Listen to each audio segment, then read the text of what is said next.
Hello there. I didn't see you come in. Take a seat. I was just reading my copy of Sandman by Neil Gaiman. Today we're going to be trying a special new thing that further cements us as being different from Red Letter Media's shows. Fuck you. And that's spinning a wheel to decide what movie to watch. Okay. And also there's a cat here. There's also a cat. He's our co-host. Under the Silver Lake, Ninja Assassin, Buckaroo Banzai, Murder of Crows, Blowout, Hard Candy. Hold on, it's spinning. Hang on. Oh god, every time I touch it, it spins more. Hard Is that Candy. all of them? Oh fuck, it's spinning. Is that all of them? I feel like there was more on there. Blowout. Murder of Crows. Also, there was a Chinese movie. Did you add that one? Wandering Earth? I did, but I guess it didn't get added. Okay, hold on. Let me put the... We gotta add it again. Let me add them. Come on, we're so on. It's time to spin the wheel, add a sound effect, and, like, music.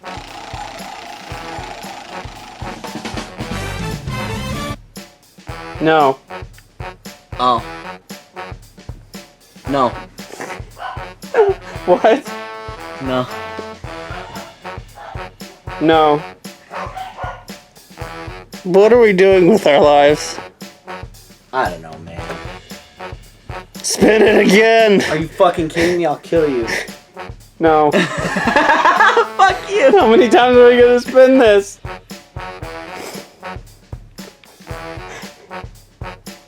No. Come on, dude! It's been 3 times! Okay.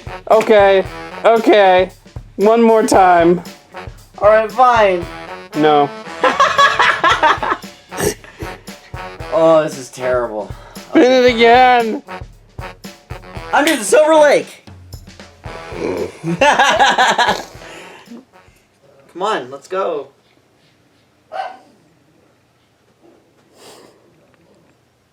Please?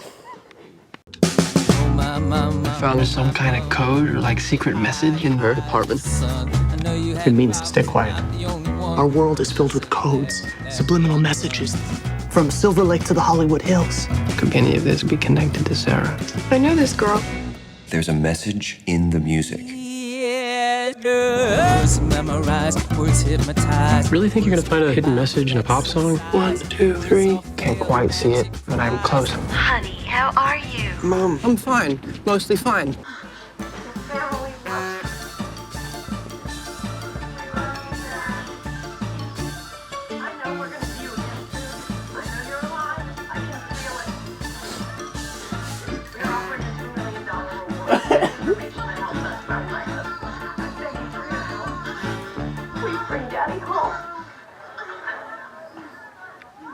Spider-Man, no!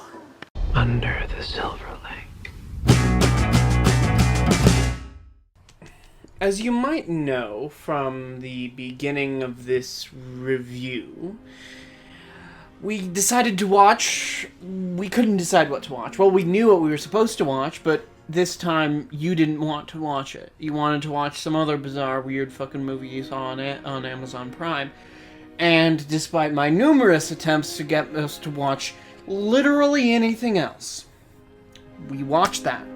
And then we watched the movie that we intended to watch the whole time after it. Only because I had the controller and I wouldn't let you change it. Okay. Well. Okay? You alright? How you feeling? You okay? He's doing that thing where he's just pulsing because he's so excited. Okay, so we watched a movie about Spider-Man solving a big mystery. And this mystery does not involve Mysterio. It's not a Mysterio mystery. It's a. Have you seen a Hitchcock movie mystery? Basically, this movie has Vertigo written all over it. If you've seen the film Vertigo, there's I believe it's about a guy in LA trying to solve a mystery about a girl that he likes who goes missing, and then he finds another girl who's pretty much identical but isn't the same girl, and he's like, I'm certain that you're that lady, and she's like, no, I'm not. And he's trying to figure out what the hell's going on.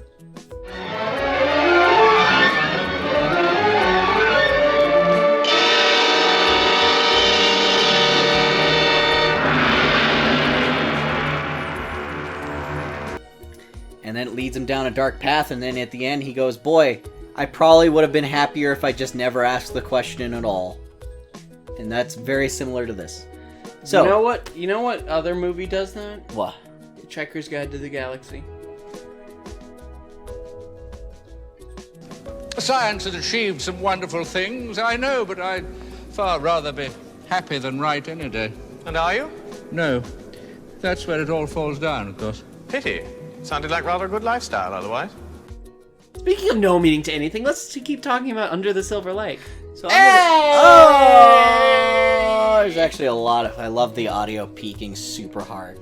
So, we start with our main character, who's a 20-something burnout loser who can't pay his rent. Yeah, he's just a lame, shitty kind of person, basically. Like a likable, shitty person. So it's basically Andrew Garfield after he learned he wasn't going to do another Spider-Man movie. There's a line in this movie where he goes, "You ever feel like you made a mistake a long time ago and you're living the wrong version of your life and there could have been something else?" And I'm just thinking, is Andrew Garfield talking about how there could have been a third Spider-Man movie that turned it all around? Is he talking about how his big budget movie career could have been different? Is that what we're getting at? Yes. So this movie was originally supposed to come out last year, around like September, October. What delayed it? But then it was pushed back. I forgot why. It was just pushed back. Maybe it was poor test screenings. Maybe it was the distributor didn't know what to do with this piece of shit. So then they released it in April of this year. And because it's on streaming in July, it's not a good you can tell sign. it didn't do that great. Yeah, well, okay, so it's about a guy who meets a girl, as most stories end up starting, and he finds that he's very fascinated by her, but then she inexplicably goes missing the next day. Once. They only have one conversation, and One meet cute. They just hang out and watch a movie in her house for a night. And they stoned. They smoke weed together. They smoke pot. That's it. They don't even do it. They just watch a movie, and then she disappears. And then he's like, well, I wonder why. So he starts digging into it. He's a freaky loner who's already been investigating weird conspiracy theories. Yeah, so now he's like, this is the biggest conspiracy theory I need to look into. This is the one I've been waiting for. So he starts trying to piece together this giant overall mystery that's going on in Hollywood, California. No, it's not Hollywood, California. Hollywood, Los Angeles, California land. It's a specific neighborhood of Los Angeles called Silver Lake. And that's what gives the movie its name, Under the Silver Lake. And if you look it up on Wikipedia, Silver Lake, Los Angeles is a huge fucking hipster toilet hole, bougie neighborhood. Yeah. And a bunch of rich Hollywood actors live there or have lived there, like Ryan Gosling, James Franco, that kind of person. Donald Glover. Yeah, Donald Glover. That should tell you everything you need to know about this neighborhood. And he lives there, and he's trying to solve what is essentially a murder mystery there, but maybe there's some twists. And things just keep getting weirder as it goes, because this movie is told with what I am going to assume is a protagonist who is a little bit screwy in the head, so he's seen... Unreliable narrator. He's a little bit of an unreliable narrator, kind of Nick Carraway-esque, because he's seeing a lot of stuff that just, He cares specifically about this one in-depth thing, like Nick Carraway does, and seems to not give a shit about anything else. Yeah. So... the entire movie is through his perspective. There's not a scene that he's not in, right? So, I mean, God, the movie almost plays like a novel. I really loved his weird shifty walk he has in this movie. He'd run around really awkwardly. Yeah, he's always he's never at a sprint. He's always walking like he's trying to speed up ahead of someone who's chasing him. How are you? Mom, I'm fine. Mostly fine. He always walks like he really, really, really needs to go to the bathroom. He's like, I gotta get there right now. I need to pee. I gotta go. It's the walk that I do when I leave school, and I really desperately want to get back to my car and go home, but I don't want to look weird, so I don't sprint the whole way. I just walk really, really fast with my hands in my pockets going, I don't want to be here.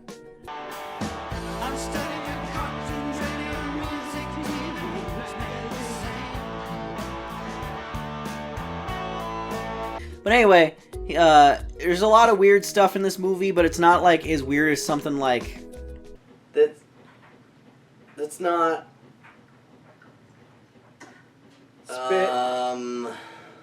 Neon Demon, where it's just like everything in here for the most part connects to something else. It's like Hitchcock if Hitchcock was making a movie about about hipsters Going insane. going insane, kind of. And it's kind of lower stakes than Hitchcock, because it's not like... And there's kind of, like, not really all that much tension. Yeah, there's a lot of really chill scenes It's in like this movie. It's a whodunit mystery, except everybody's kind of, like, relaxed and sort of, like, detached and aloof. Everyone doesn't give a shit, really. Like, he gives enough of a shit to go looking, but it's like, it's not going to be the end of the world. What else am I going to do today? The main character solves a mystery because he's bored and doesn't have any other hobbies. And doesn't have a job. He can't pay his rent, so he's like, well, I'm getting evicted, and I don't have a job. What else do I do? Okay, I'll just solve this giant conspiracy theory about this one girl, because this girl goes missing, but at the same time, so does a like huge rich billionaire. Just like they're both found, and they may be connected. They both go missing at the same time, and he's seeing all kinds of connections and patterns, and he's like, there's something bigger going on here. There's a reason these multiple people have gone missing. So he starts looking into it, and meets a lot of weird, eccentric Hollywood types, just like characters that should be really depressed but aren't. They're in like a really shitty situation and their lives kind of suck, but they're also still really upbeat about it, and they're just really having fun. And they're like, well, sometimes life sucks, but that's okay. You make the best of it and have a good time anyway. And he's just a little bit confused because he's like, no, you need to be upset. What's going on? What's really going on? Yeah. Okay, so here's another question for you. Wake up, sheeple. What do you think this movie is about? I think this movie is, well, for one, it's about telling you that Hollywood is full of fake people, which is just the biggest fucking theme, in my opinion. Every couple of minutes, they're always like, hey, people in Hollywood are a bunch of assholes who don't care about you. They don't care about art, they care about making money, and that's it. And anything else? I think a movie, I can't tell if it's in embracing or rejecting nihilism. Although I will admit, I do feel like all of the people who end up having that really nihilistic point of view are bad guys, and specifically bad things happen to them, or the main character just completely blows them off and is like, fuck off, you know, like, he doesn't give them any mind. So I guess it's anti-nihilism. It's weirdly kind of hopeful, despite being fucked up and sad.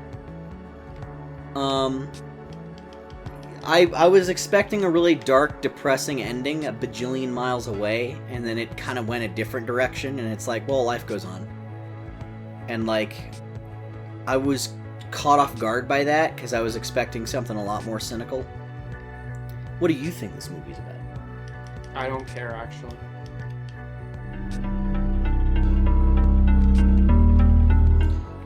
Great commentary for our movie review show.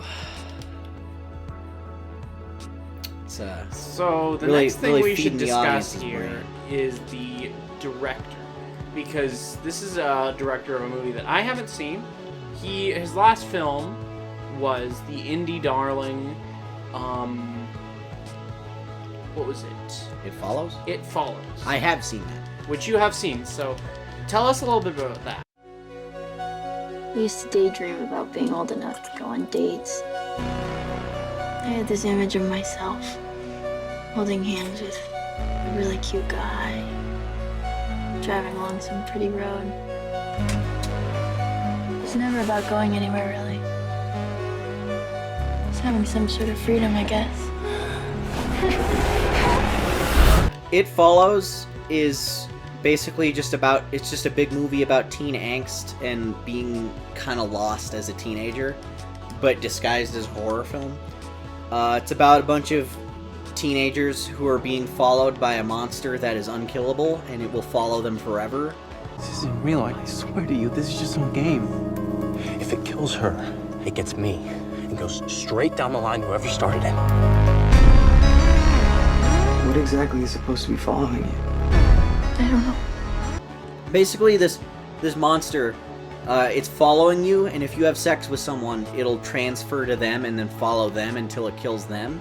And if it kills them, it'll come back for you, and it just keeps going down the line. And in my opinion, it's a metaphor for like adulthood and like the rite of passage that sex is. You don't believe me. Mom? No, it's me. Everything's okay. It could look like someone you know, or it could be a stranger in a crowd. Whatever helps it get close to you. There's like no adult characters in the entire movie ever really like given a major role. Even the main character's mom, you never see her face on screen. And I think the point behind it is that like being a teenager, you feel really alone and kind of unsure, and adults are just kind of background noise while you're going through all of your own problems, and they don't really help you with them. They just like tell you that it's all in your head.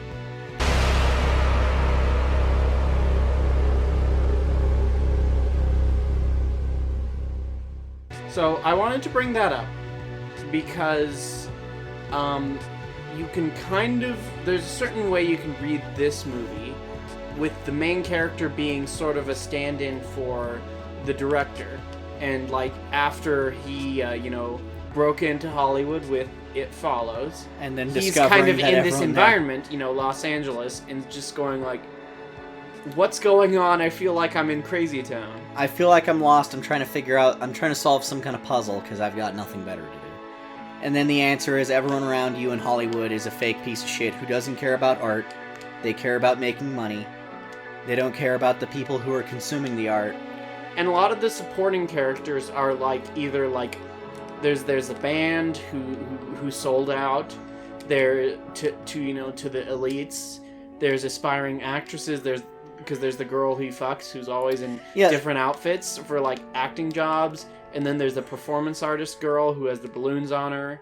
Who's also a prostitute on the side. And there's also the other prostitute. So it's all about that world and looking beneath it. So I guess you could say there's a little bit of Me Too-ish stuff in here as well. Ooh, kind of. There's some shades of that. Yeah. That same like, well, everyone in Hollywood that's trying to make it is It's in a kind way of being exploited. Because all of the female characters are kind of like that, but they're all very complacent and like cool with it. Like none of them. I don't think the female characters are ever really victims in this movie. They're just sort of accepting. They've just accepted this is the role I've taken. This is what I want. And the main character is like, but why? He's not judging them or like shutting them down. He's just like, why though? Doesn't that kind of suck? And they're like, nah. And you could totally see the director in that. It's probably how many Hollywood actresses he's met who have been taken advantage of and are just like, well, yeah, it's that you gotta play the game. And he's like, is the hustle worth it? You know? Mm-hmm. I gotta say, I love the way this movie was directed. The Hitchcock and you know what I felt more than Hitchcock in the direction? What? I felt I Evil knew that Dead and like horror movies, especially early on. There's a lot of camera movements that felt they felt like horror movie. It's not a scary movie, but it's filmed like it is. Yeah. It felt like it was filmed like a scary movie, even though there wasn't that much scary stuff happening. It was more just coming to the realization that you're surrounded by assholes. Even like when the main character was just doing ordinary everyday things, It was still filmed like from the most tense point of view.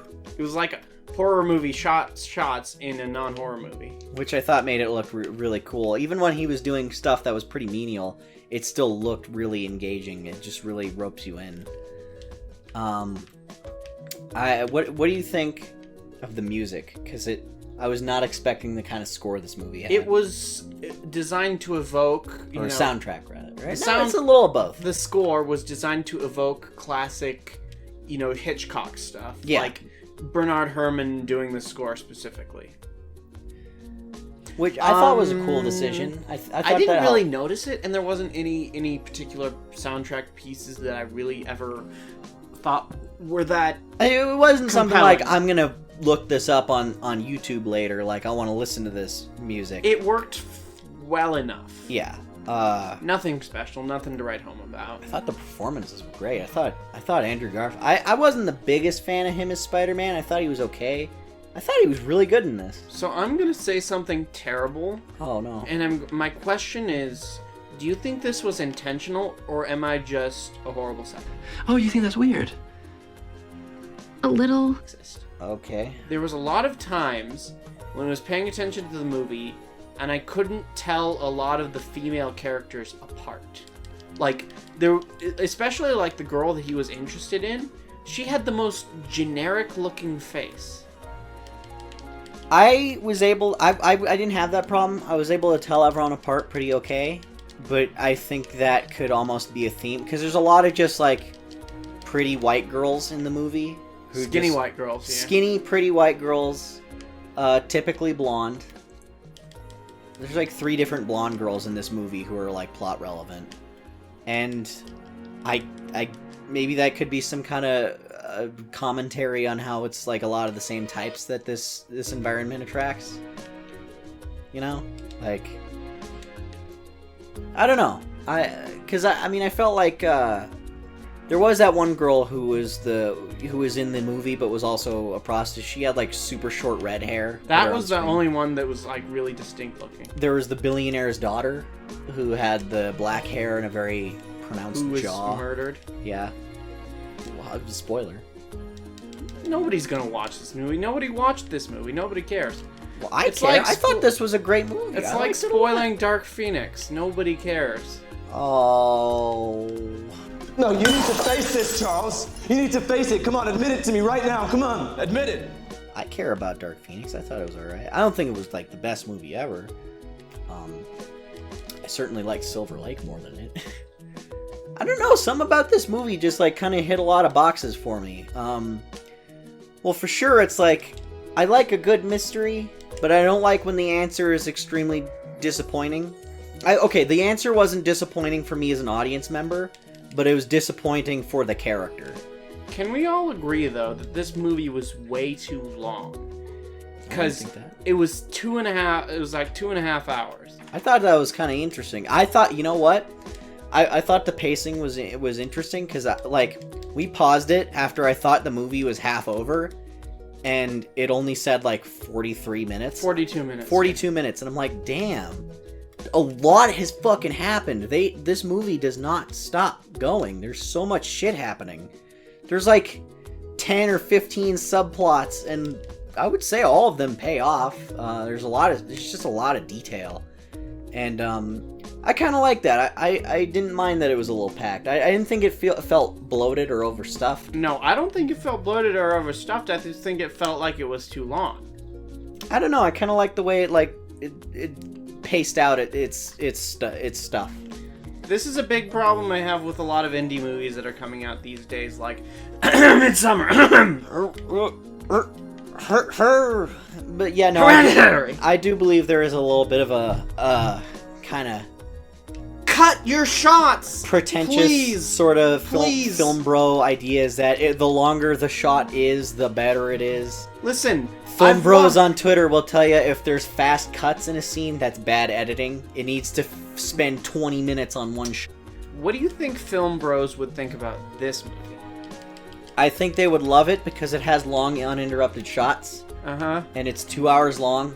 2.5 hours. It's 2.5 hours long. And then the plot basically boils down to Hollywood sucks. It has a lot of other stuff in it that I think is equally as valid and important to point out. So but I think the Hollywood sucks stuff is what they would gravitate towards most. Here's another follow-up question.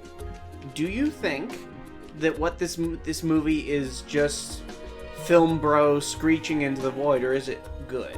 No, I think it's good. I think there's a lot of movies that like the film bros, that kind of people gravitate towards, despite it being good. Like, I still stand by, I think Fight Club is a fantastic movie. I think it's just accidentally accumulated the worst kind of fan base ever. And I think this, given enough time, might end up doing that same thing. It only did $1.2 million at the box office, so it's like real art because it's not a blockbuster. It bombed at the box office, and it was shown in real movie theaters that like showed movies on film and not on digital. Like, movies are meant to be shown. Yeah, it's gonna get a lot of those people. But I think there's... And it's also going to get a lot of those people because A, it was released by A24, you know, every film goes for that company, and B, because it comes out on Amazon Prime and not on Netflix. Yeah, Amazon Prime is the fucking hipster streaming service. That's why you have it. So, well, I guess I liked it, but I feel like if it gets a big cult following, it's not going to be good people that are liking it or talking about it. I think this movie is ripe for a lot of genuine conversation, and half of that's going to get swept up in the film bros, and that's sad. Internet, I also realize that this movie is written by, directed by, starring the main character. The main character is, and both of us are also all males. Yeah. So I recognize that.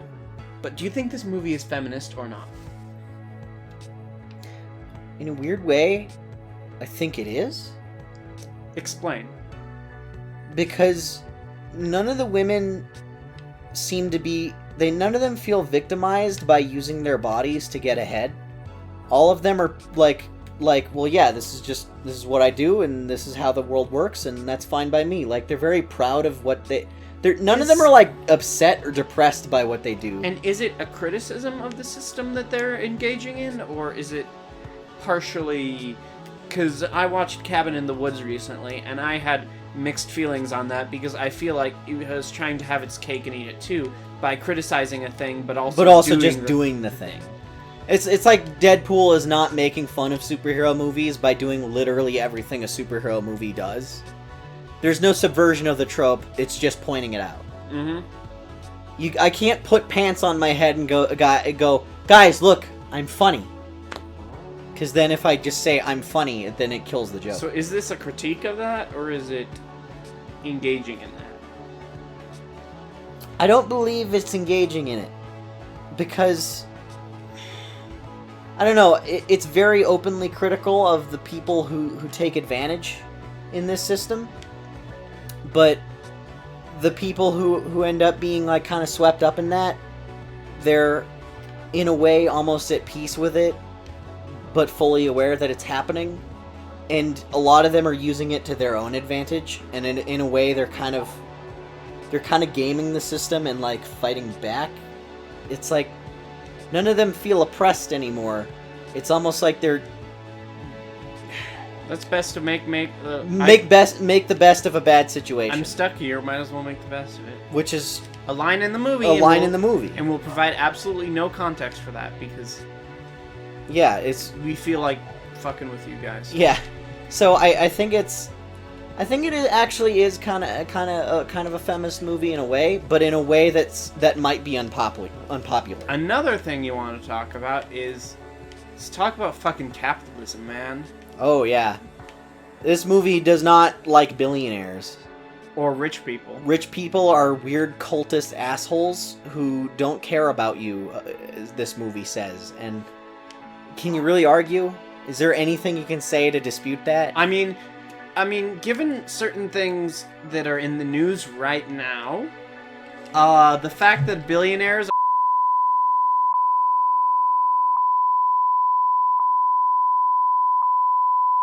doesn't seem all that strange or unusual. That's a spoiler.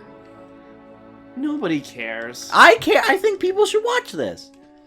I don't care about spoilers. Anyway, I guess what the movie is saying is that rich people are so full of hubris that they think of themselves like Egyptian pharaohs and think that they're above everyone else, and that they need to go out in this incredibly stupid, weird, crazy way.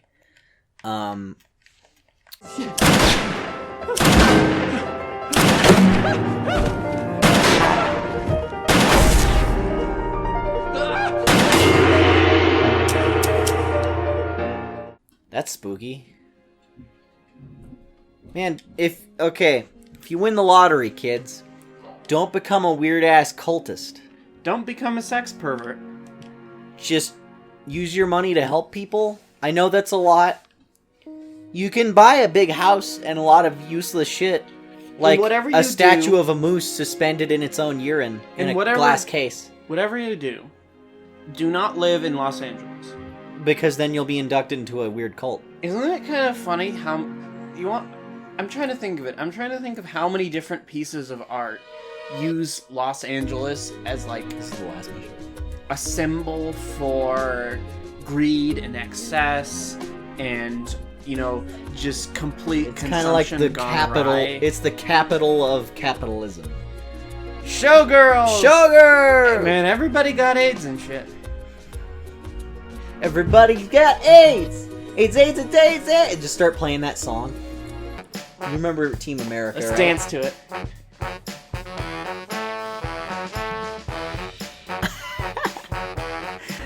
So speaking of all this, speaking of anti-capitalism and hating America and Los Angeles is the worst place on earth to live, we watched another movie, didn't we?